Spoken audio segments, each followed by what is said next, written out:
Baik, Assalamualaikum warahmatullahi wabarakatuh. Ketemu lagi bersama saya Diki Vinoli Priyono. Baik, hari ini kita akan belajar mengenai perhitungan simpanan dana giro. Setelah kemarin kita sudah belajar mengenai materi mengenai simpanan dana giro, hari ini kita akan belajar mengenai perhitungan simpanan dana gironya tersebut. Nah, sebelum kita menggunakan produk bank, yaitu salah satunya simpanan dana giro, kita terlebih dahulu harus mengetahui bagaimana cara perhitungan dan pembagian dari simpanan dana giro tersebut, bunganya bagaimana, dan juga nanti berapa yang didapatkan nasabah juga harus kita perhatikan, dan kita harus lebih tahu dulu sebelum kita menggunakan jasa produk perbankan tersebut. Oke. Pertama kita harus lihat dan kita flashback sedikit mengenai simpanan dana giro.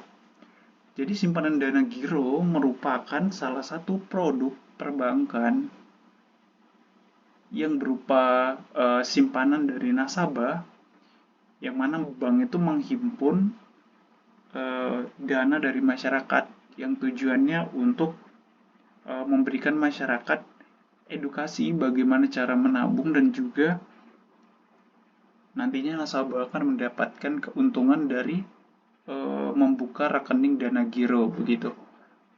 Nah, untuk dana giro sendiri, simpanan dana giro ini mempunyai jenis-jenis. Yang pertama ada simpanan dana giro bagi pribadi atau perseorangan. Yang kedua ada badan usaha dan juga secara gabungan.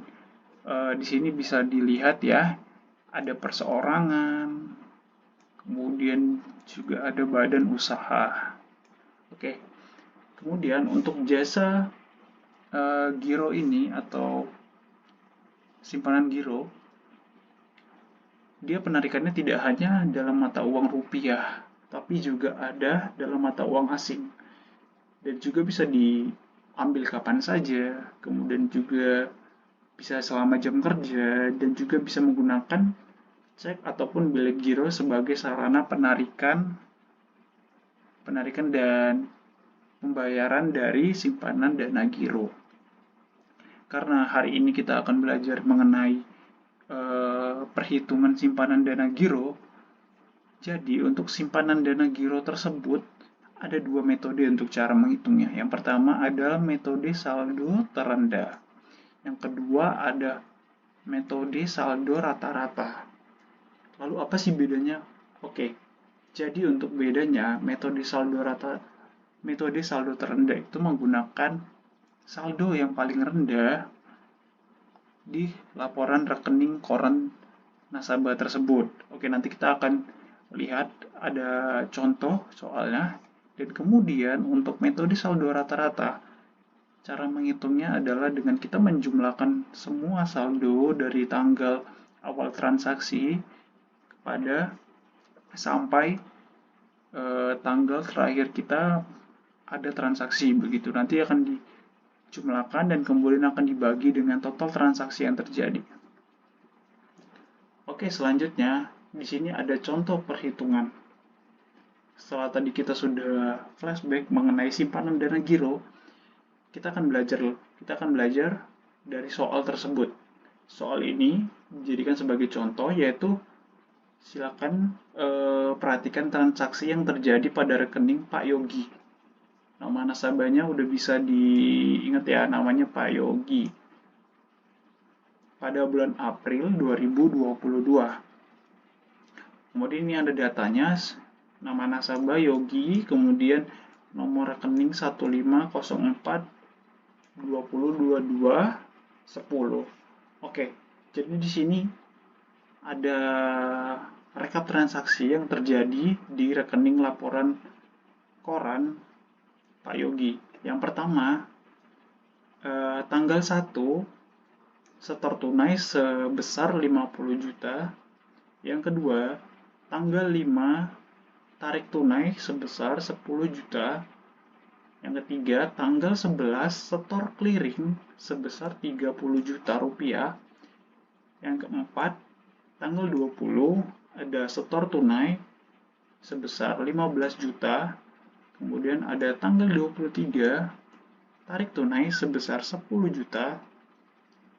Dan yang terakhir ada tanggal 28, setor clearing sebesar 25 juta rupiah. Oke, setelah teman-teman sudah melihat rekap transaksi yang terjadi pada laporan rekening koran Pak Yogi, kemudian untuk pertanyaan soal ini adalah hitunglah bunga bersih yang diterima Pak Yogi selama bulan April 2022 dengan metode saldo terendah dan juga metode saldo rata-rata.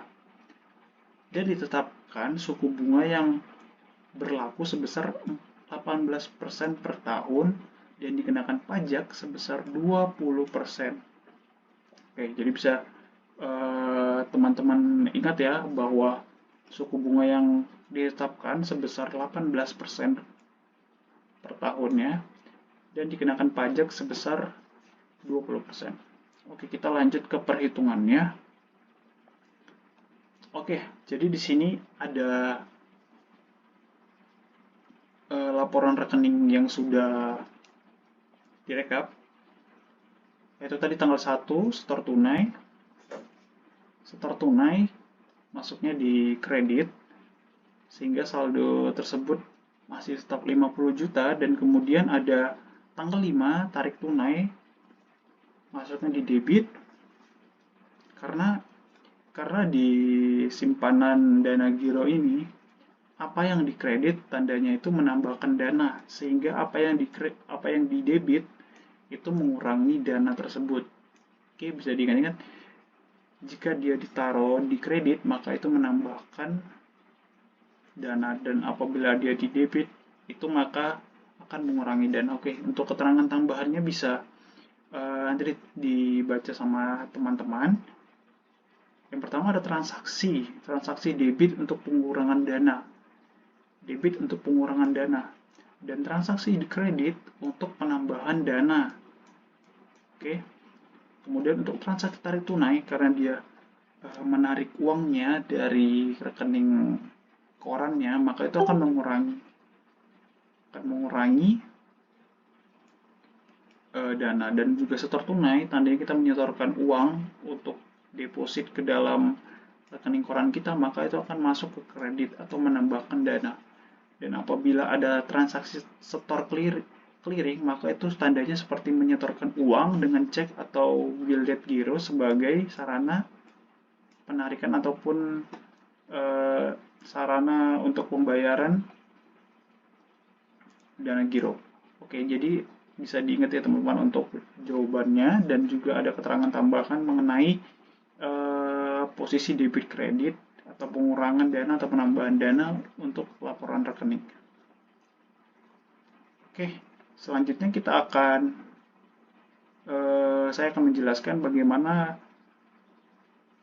mencari bunga bersih dengan perhitungan dengan metode saldo rendah. Oke, jadi untuk rumus dari metode saldo rendah yaitu adalah bunga yang ditetapkan tadi, bunga dikali dengan saldo terendah dari laporan rekening tadi dibagi 12 bulan. Oke, kita balik sebentar tadi.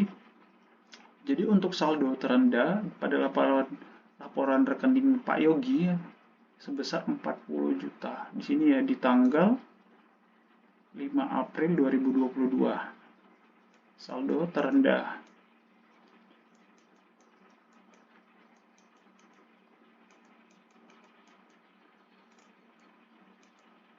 Oke, ini untuk saldo terendahnya ya di laporan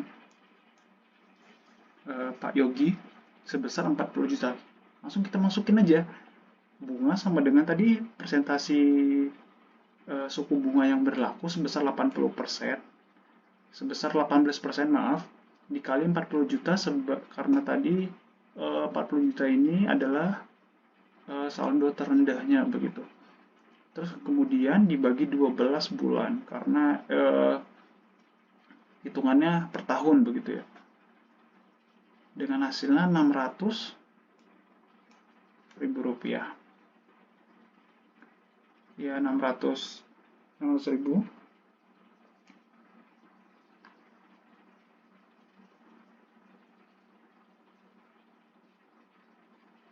Oke, mohon maaf.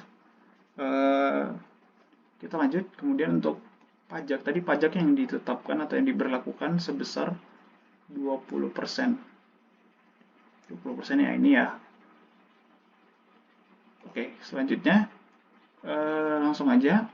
Pajak sama dengan 20% yang sudah ditetapkan tadi dikalikan 600.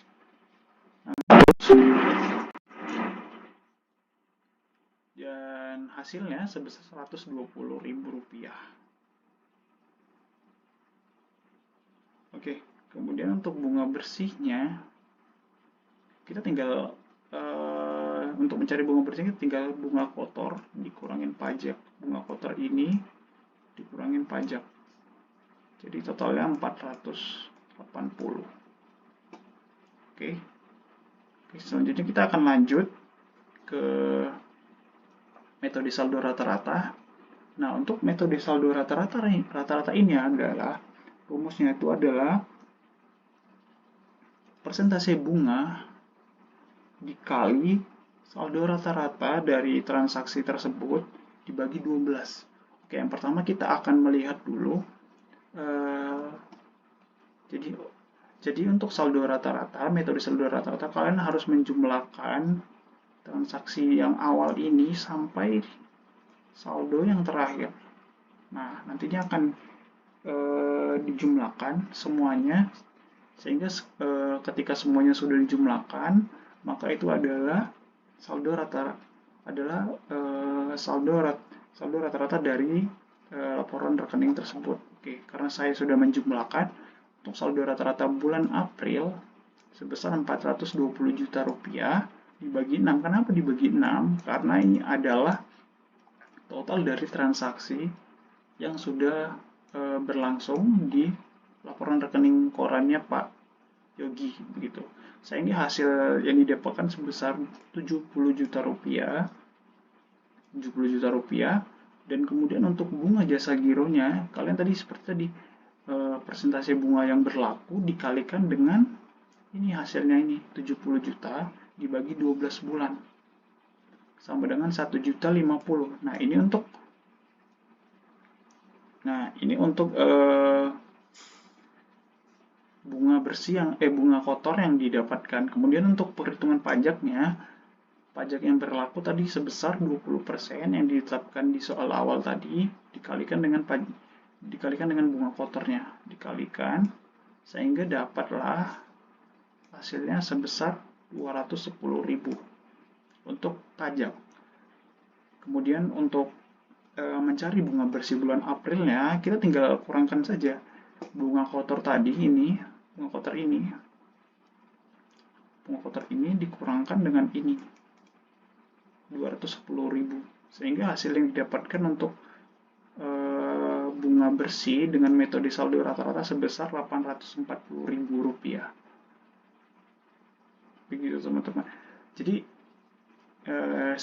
harus diingat ya, untuk metode saldo rata-rata dijumlahkan dulu seluruh saldo dari transaksi awal sampai saldo transaksi akhir. Begitu. Mungkin itu aja yang bisa saya sampaikan. Mohon maaf jika ada kekurangan dalam pembuatan video. Wassalamualaikum warahmatullahi wabarakatuh.